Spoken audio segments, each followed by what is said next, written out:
Bien.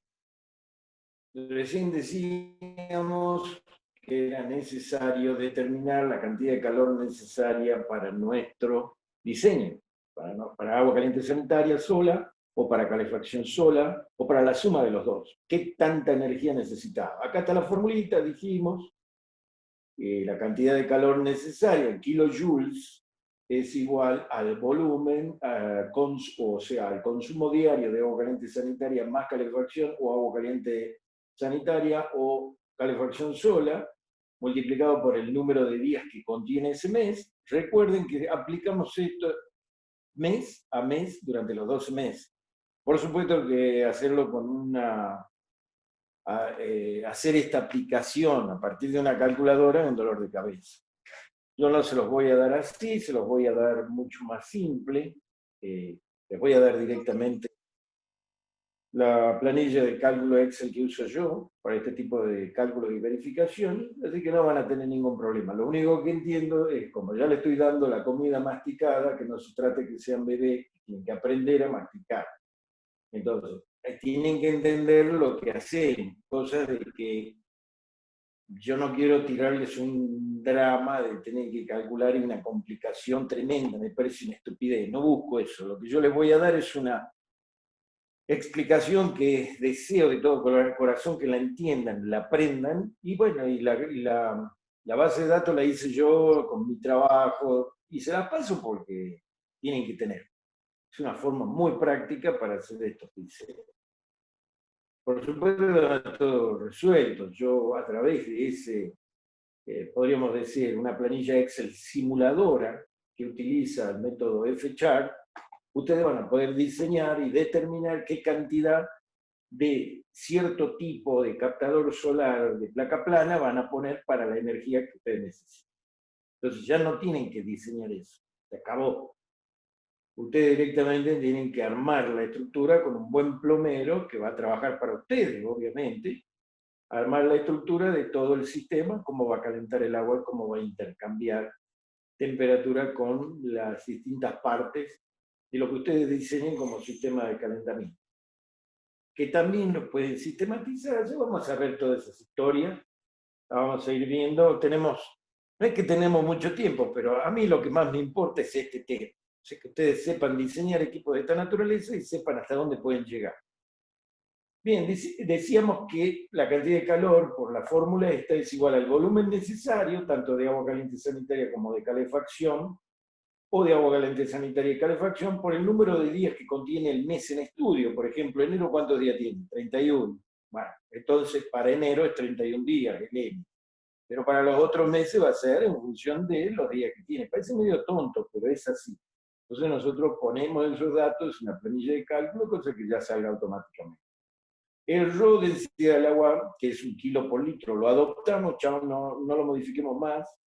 Las variaciones que pueda llegar a tener por cambio de temperatura son mínimas, totalmente despreciables en los cambios de temperatura que usamos nosotros. Y el calor específico del agua es un dato muy típico, una constante, podríamos decir, que ya lo expliqué. Bueno, y estábamos hablando del parámetro de la diferencia de temperatura. Repito, T sub AC significa temperatura de agua caliente en el acumulador a la temperatura que yo la dice. Y el T-red es la temperatura de la red. Y acá estábamos haciendo la disquisición. Que si yo tengo la entrada de agua directamente al tanque desde la red, no hay problema. Perdón, al sistema, que es al tanque de reserva directamente de la red, puedo tomar el valor de la temperatura del agua de red de acuerdo a la época del año. Qué sé yo, en invierno 5 grados y en verano 10 grados. Eso ya es un parámetro para que ustedes tengan en cuenta. Y pueden variarla a lo largo de los 12 meses, que ya lo vamos a ver. Yo acá en Jujuy he adoptado una variación fija durante el año. ¿Por qué? Porque no hay datos. Agua potable y saneamiento de Jujuy, en este caso nuestro proveedor, no da esa información. Y en Europa esa información es obligatoria ser dada por la empresa distribuidora de agua local, y lo tiene que dar por barrio. O sea, imagínense, no es nada simple. Es un estudio permanente que hace no solo la calidad del agua desde el punto de vista de la potabilidad del agua, sino también de la temperatura. ¿Y por qué este tema vino para quedarse, muchachos y chicas? Entonces, en Europa eso está tabulado y se va modificando en función de si existe una modificación o dada la cantidad de datos que van ingresando a la base de datos de la distribuidora que va perfeccionando ese valor promedio. Pero en teoría ya está determinado por zona o barrio en todas las ciudades de Europa, España en general. ¿Sí? Fíjense qué lejos está. Nosotros lo tenemos que adoptar porque ese dato no lo tenemos muy bueno, menos por barrio ni soñando, y no lo tenemos ni siquiera el dato de la ciudad a lo largo de los 12 meses del año. No tenemos nada, nada. Estamos muy atrás respecto de este tema. Pero bueno, ustedes saben, a medida que nosotros nos vamos preparando, a medida que la gente concientiza en función del uso de todas estas herramientas y de los conceptos y todas estas cosas, vamos a hacer los motores como técnicos para ir modificando esta situación. Bien, entonces este Q se calcula para los 12 meses del año: enero, febrero, marzo, abril. ¿Y qué varía acá? La temperatura de agua caliente en el acumulador, sabemos a qué temperatura. Generalmente se diseña a 60 grados o a 40 grados. ¿Sí? Yo quiero tener una mayor capacidad de agua disponible, lo puedo diseñar a 60 grados. Y si quiero no uso tanta agua, lo puedo diseñar a 40 grados, porque ¿para qué más temperatura? Voy a mezclar menos, no necesito tanta energía. Bien. Y eso también tiene que ver con el seteo de la instalación a posteriori para la automatización. Como veremos, la temperatura de la red es un cuadro que lo tenemos que estimar y que nosotros lo vamos a adoptar en función de los datos que yo adopté, y si ustedes creen que esos no son, lo discutiremos y listo. El C sub P no varía, el R no varía, el N es el único que varía, y el volumen de consumo diario de agua caliente sanitaria y o calefacción es lo que tenemos que determinar mes a mes. Ya dijimos, esto se hace un solo cálculo, esto tiene el N, depende del mes del año, el Rho y el C son fijos, la temperatura de agua caliente en el acumulador es de 60 o 40 grados, y la temperatura de la red varía entre 5 y 10 grados, 15, en función de la temperatura de la Tierra o de la situación real en la que estemos. Bien, porque si yo tengo un tanque muy grande arriba de plástico que enseguida transmite la temperatura en el verano, no va a ser 5 grados, ni va a ser 15 grados, va a ser mucho más la temperatura del agua, probablemente. Puede llegar hasta 18 grados en un tanque en altura, en el verano. Y en el invierno puede bajar más. ¿Sí? Entonces, hay que ver bien el tema. Si viene del tanque de reserva y no entra directamente de la red, porque puede subir por el caño que va al tanque y de ahí sacar directamente el agua a nuestro sistema. Lo tenemos arriba, pero no necesariamente sería esa la historia. Entonces, tomémoslo por ahora, temperatura de red, entre 5 y puede ser 10 grados, 15 grados, 12 grados. Entonces, volvamos a analizarlo. B lo determino. N viene dado por los días del mes. Rho y C constante, temperatura del agua caliente a la que yo deseo, 60 o 40 grados, lo elijo. Y la temperatura de red, cómo varía a lo largo de los 12 meses la temperatura del agua que ingresa a la vivienda.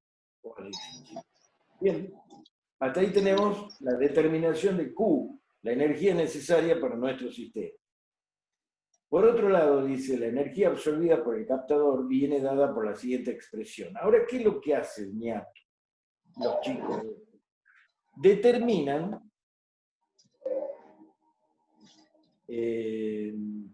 determinan, esperen un segundito,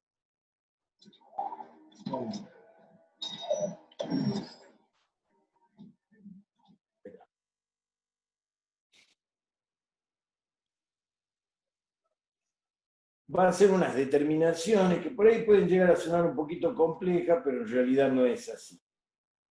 Define, ya comienza a definir el coeficiente de 1 de la fórmula que vimos arriba.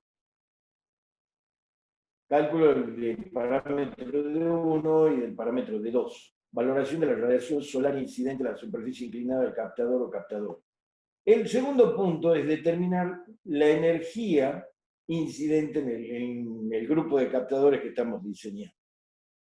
Para eso necesito determinar la energía absorbida por él o los captadores según esta fórmula.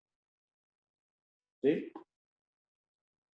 QA, la energía mensual absorbida por el captador en kilojoules por mes, es igual a la superficie del captador en metros cuadrados por el R1, que es el promedio mensual de irradiación total diaria en kilojoules por mes, por la densidad del agua, que ya dijimos que era 1 kilo por litro, y por el número de días del mes. Y a su vez aparece un factor F'R tau alfa, que es un factor adimensional que viene dado por la siguiente expresión. Como verán, estos factores no tienen unidad.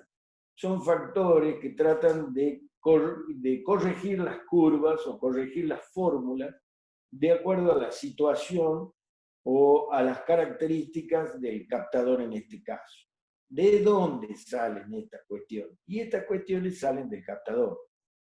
Yo elijo un captador plano, con tubería interna, con todos los chiches, los chirimbolos que nosotros conocemos, y eso ya viene estudiado. ¿Cuál es el factor F'R tau alfa, el Fr tau alfa sub n, el K alfa tau, y la relación F'R, Fr, todos estos coeficientes, toda esta historieta, lo da el fabricante del captador solar, en este caso, de esta, ¿cómo se puede decir? De esta placa, captador plano.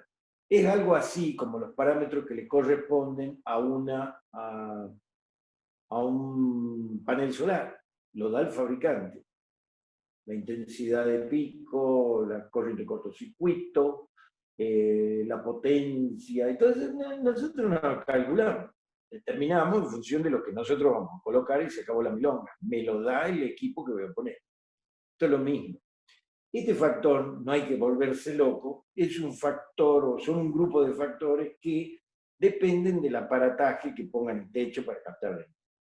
Punto. Eso es todo. ¿Qué hace este factor? Y bueno, hace las correcciones del caso en el análisis teórico que hace falta hacer para obtener un resultado práctico aceptable. Entonces, el F'R tau alfa es un factor adimensional que viene dado por la siguiente expresión. Fíjense, F'R tau alfa es igual a Fr tau alfa sub n por cada alfa tau por F'R sobre Fr. Donde Fr tau alfa sub n es la energía mensual absorbida por el captador en kilojoules por mes. Y K sub alfa tau es el modificador del ángulo de incidencia de la radiación solar. Bueno, y acá viene la paz y tranquilidad. Normalmente se le da un valor de 0,96 para una superficie transparente sencilla y de 0,94 para una superficie transparente doble. ¿Sí? ¿Qué se entiende? Que si yo tengo una superficie en el captador que es un vidrio, un solo vidrio plano o un solo policarbonato plano, tendría que ponerle 0,96 porque es una superficie transparente sencilla. Tiene que ver con el rendimiento en la captación de la energía del captador plano. Si se pierde mucha energía o si gana mucha energía. Y el 0,94 para una superficie transparente doble. ¿Cuál sería esa? Y bueno, doble vidrio en la superficie o vidrio doble. ¿Sí? Que tenga alguna particularidad que permita ser más eficiente o menos eficiente al captador plano. Entonces se acabó la milonga. El K alfa tau es el modificador de ángulo de incidencia solar y normalmente se le da un valor de 0,96 o 0,94 dependiendo del caso. F'R sobre Fr, el factor de corrección del conjunto captador intercambiador, Usted tiene en cuenta otro merengue, las pérdidas que pueden haber entre el captador y el intercambiador. El conjunto tiene pérdidas de energía. Bueno, este F'R sobre Fr, al determinar la energía mensual absorbida por el captador, no toda llega a ser intercambiada, no toda. Bueno, este coeficiente lo tiene en cuenta, 0,95, se recomienda tomar ese valor. Ya, basta de discusión. Entonces, ¿cómo determino yo el coeficiente de 1? Dice que D1 es la relación entre la energía absorbida por el captador y la energía mensual de calentamiento. D1 vendría a ser la parte de la energía absorbida por el captador respecto de la energía que necesito. ¿Qué sería? Bueno, la proporción de energía que dispongo los captadores respecto a la que necesito, teniendo en cuenta algunas pérdidas, como por ejemplo la corrección del conjunto captador-intercambiador, etcétera, que la superficie transparente de cierre del captador hacia el sol sea simple o sea doble, nada más. Tiene en cuenta estas cosas. ¿Sí? Bien.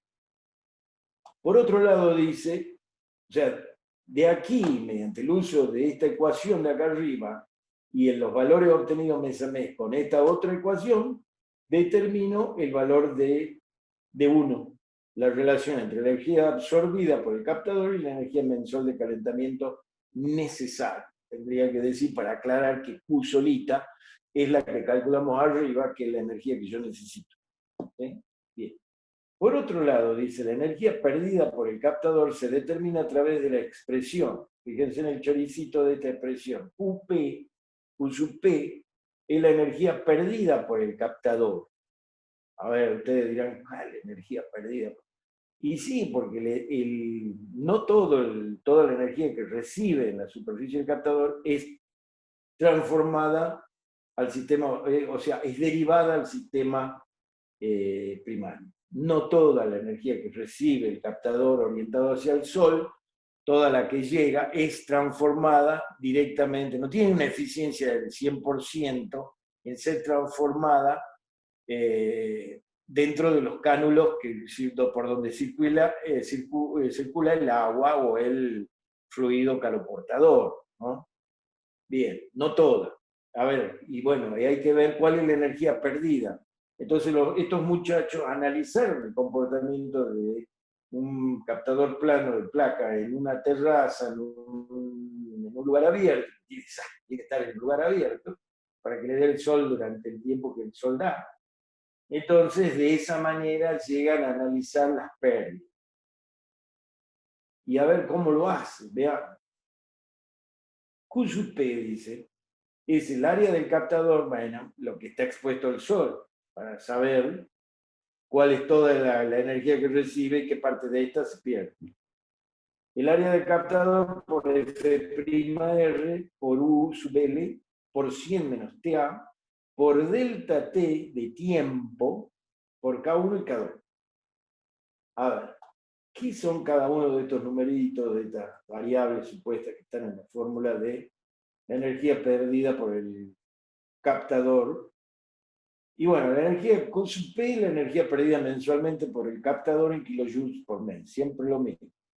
T sub A es la temperatura media mensual del ambiente. ¿Qué me está diciendo esto?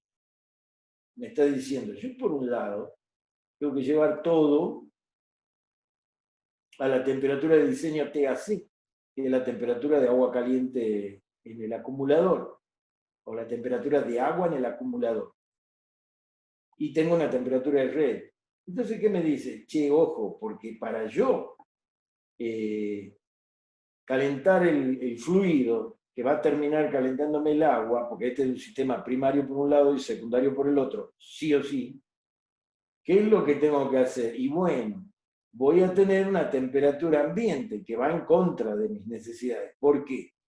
Porque si yo ahí adentro lo llevo a, no sé, 80 grados, dentro de la caja del captador, llego a 80 grados, si afuera hace mucho frío, la pérdida va a ser muy importante. si afuera hace 5 grados bajo cero o 15 grados, bueno, no, porque el fluido va por adentro, pero igual, el fluido caloportador en este caso no es agua, no es agua, porque hay un sistema primario y hay un sistema secundario. Como vimos, el tema de la clasificación de los equipos captadores. Lo que no eran compactos, por lo general pueden ser o son de sistema primario con una mezcla de alcohol y agua que tiende a bajar el punto de congelamiento del fluido caloportador para ser puesto en zona fría. Y guarda que Jujuy no le erra la...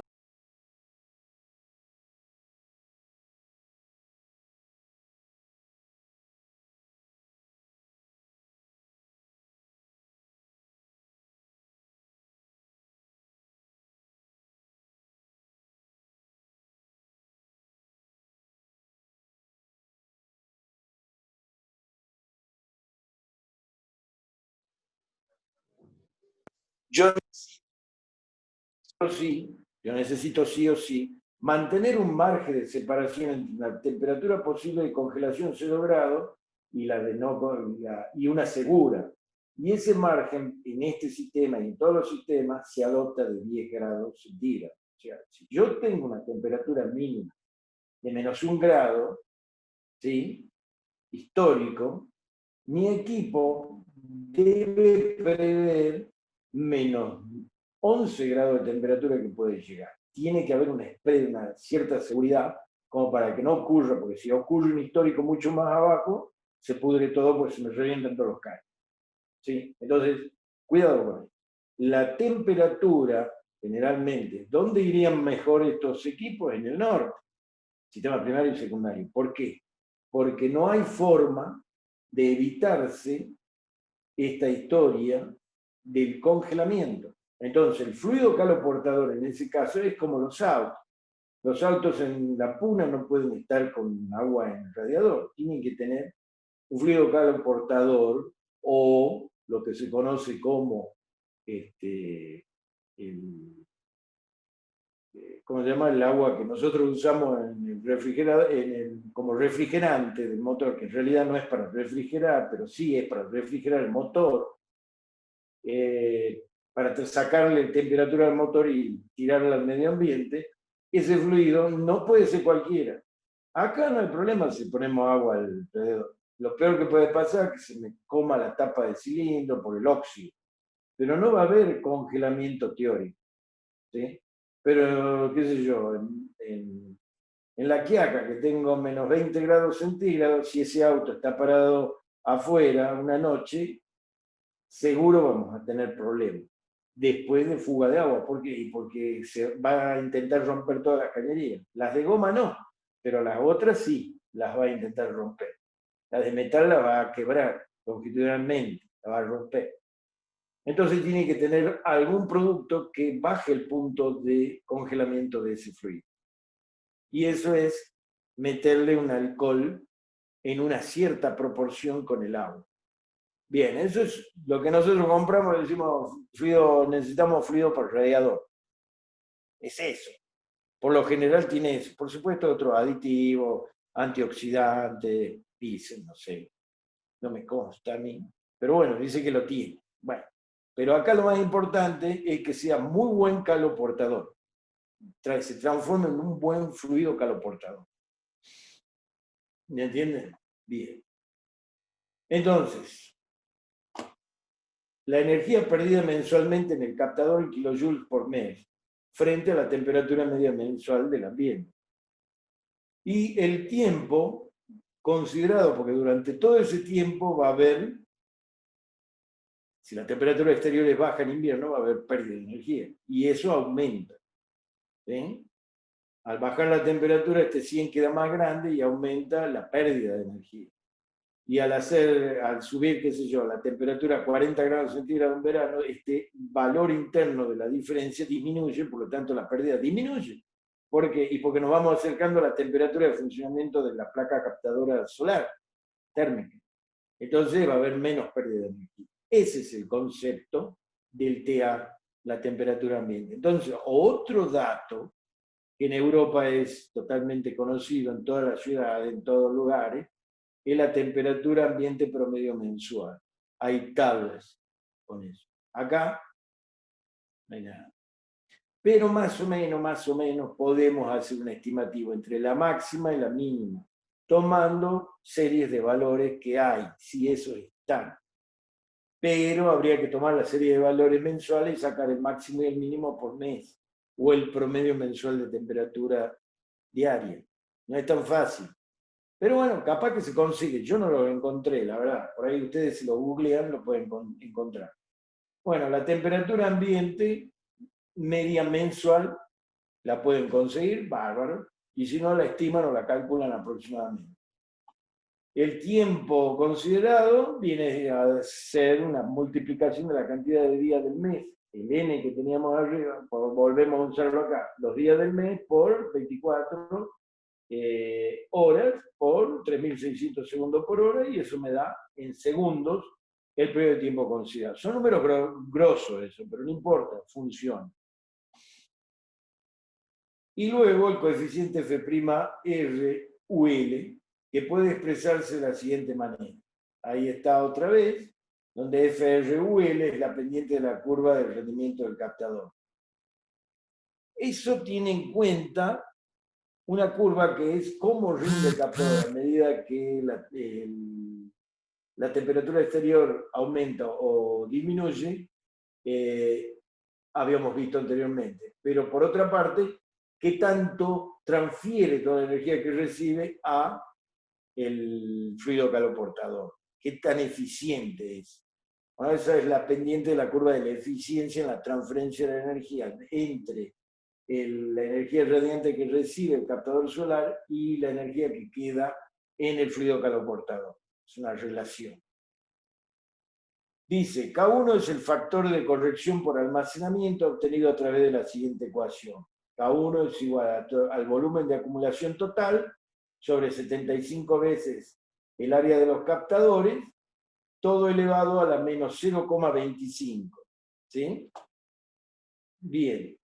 Y luego tenemos que esto es según el Código Técnico de Edificación de Europa o de España, que dice que la relación BAC sobre AC, o sea, del volumen acumulado que yo estoy diseñando sobre el área de captadores, debe estar entre 37,5 y 300 litros por metro cuadrado. ¿Sí?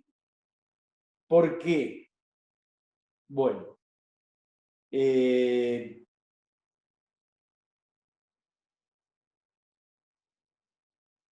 esto en general, y según el Código Técnico de Edificación de España, tiene que estar entre 50 y 180. ¿Esto es por qué? Porque esa relación es la que me dice a mí qué cantidad de energía estoy garantizando que va a captar desde el punto de vista solar y que no. A ver si lo entendemos. Mediante esa relación yo ya sé que hay una vinculación entre el área de captadores disponible y el volumen de agua a acumular a la temperatura que yo la necesito.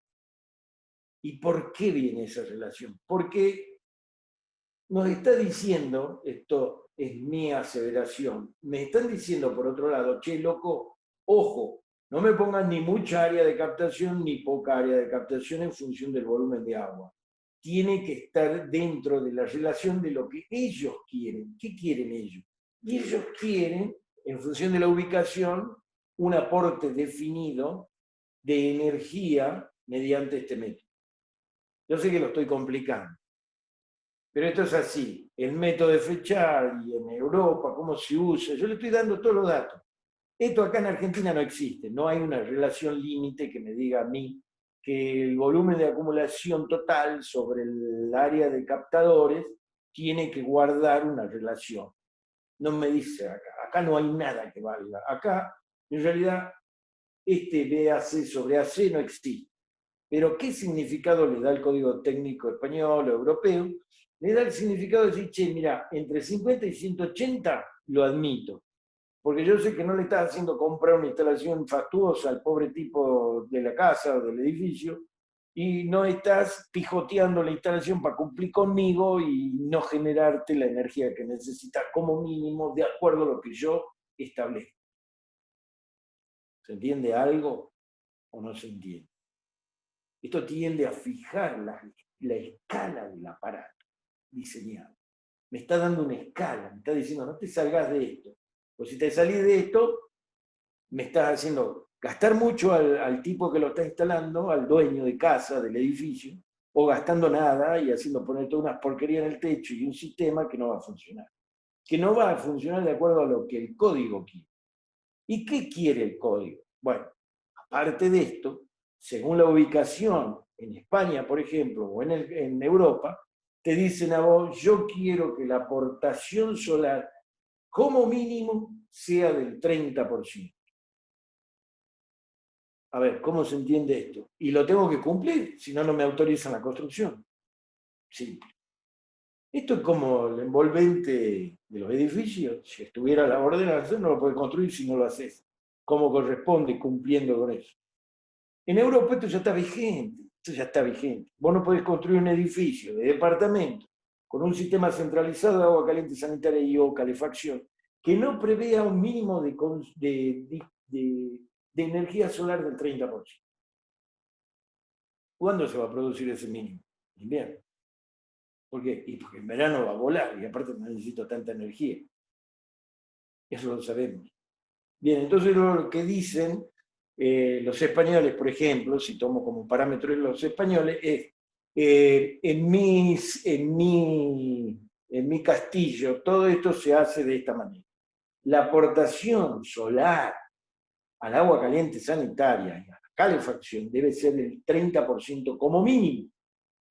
Y si no, no te apruebo la construcción. Chao. ¿Por qué? Porque el Estado dice que hay que reducir el consumo de energía. Y no te estoy pidiendo el 100% solar. Te estoy diciendo como mínimo me tenés que aportar el 30% con tu sistema diseñado. Si no, no entras en norma y no te apruebo la construcción. ¿Me entienden, chicos? Es lo que tenemos que ir haciendo nosotros, todos en este país, viendo todo este tema, diciendo, che, hay que empezar a poner límites. ¿Por qué? Porque si no, nadie va a utilizar estas cosas.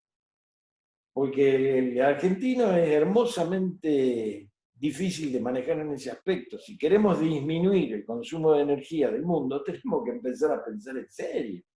Tenemos que fijar un poco reglas, decir, che, por lo menos el 30%. No me haga un edificio de departamento que no tenga la aportación solar del 30%. ¿Entienden? Está empujando a que la gente sea un poco más ahorradora y sea un poco más verde, porque si no hacemos cosas como para que volemos todo al diablo en 50 años ya no se pueda vivir en este mundo, que es así, al paso que vamos, en 50 años estamos todos muertos, aunque algunos dicen que no, pero es así, ¿qué vamos a mentir? Si ya estamos viendo lo que está pasando, se incendia todo, tremenda las tormentas, se está pudriendo todo, y si no pasamos a utilizar estos conceptos en forma rápida, algunos ya dicen que ya no vale la pena ni siquiera pensar, que ya no podemos volver atrás el desastre causado. Pero seamos optimistas, supongamos que sí, debemos creer que sí. Y por eso hacemos todo esto y nos molestamos por todas estas cosas. Entonces, bueno, me fui un poquito por las ramas, disculpe. El tema es así. Esto es importante para tener en cuenta de que hay ciertos parámetros de relación entre la estructura de nuestro sistema y la necesidad de agua caliente, tanto sanitaria como para calefacción, de acuerdo al Código Técnico de Europa o de España, vigente en este momento desde hace tiempo. ¿Sí? Bueno, pero bueno, el factor K1 se determina de esa manera, que conforma la fórmula que estamos viendo ahí arriba de el calor o la energía perdida mensualmente por el captador. Donde veas el volumen de agua almacenada en el acumulador solar en litros. K2 es el factor de corrección de agua caliente sanitaria que relaciona la temperatura mínima del agua sanitaria, la temperatura de la red y la temperatura media a mensual ambiente. Viene dado por la siguiente expresión. K2 es 11,6 más 1,18 temperatura de agua caliente en el acumulador más 3,86 por temperatura de red, menos 2,32 de temperatura ambiente sobre 100 menos temperatura ambiente. ¿Sí? Entonces ya tenemos resuelto el tema de el Q sub P, área de captadores. Ahora, me quedaría responder la pregunta, che, ¿y qué área de captadores pongo? Y bueno, tengo que elegir el captador y decir aproximadamente, es iterativo. ¿Qué cantidad de captadores voy a poner para el volumen de agua necesario, de agua caliente necesario? ¿Sí? Bien. Ya lo vamos a ver en detalle eso. Y bueno, y D2 es la relación entre las pérdidas de energía en el captador por una determinada temperatura, 100 grados centígrados, y la energía de calentamiento durante un mes. Q sub P sobre Q es el factor D2 de la fórmula que vimos arriba. Una vez obtenido D1 y D2, se calcula la fracción de energía mensual de calentamiento aportada por el sistema solar a través de la expresión inicial que vimos hace un rato. Por lo tanto, la energía útil captada cada mes, UU, será, por tanto, ese factor F multiplicado por la energía necesaria. ¿Me entiendes? Procediendo con el mismo método para todos los meses de año, se determina la cobertura anual del sistema, F anual. Esta es la que fija el Código de Edificación de España. Tiene que ser 30 o mayor. Entonces, en el mes que me dio menor de 30, ya estoy desaprobado. Tengo que modificar, capaz que tengo que poner un captador más para entrar en orden. ¿Sí? Y luego viene el ejemplo de aplicación. Me queda menos de un minuto, por lo tanto, chicos, todo por hoy, porque es mucha información. Vamos a intentar hacer un repaso la clase que viene, y si no lo han entendido, por favor, léanlo, y si no entienden algo, me consultan en la próxima clase, porque ya entraríamos en un ejemplo de aplicación. No sé qué dicen. ¿Hay alguna duda o hay muchas dudas?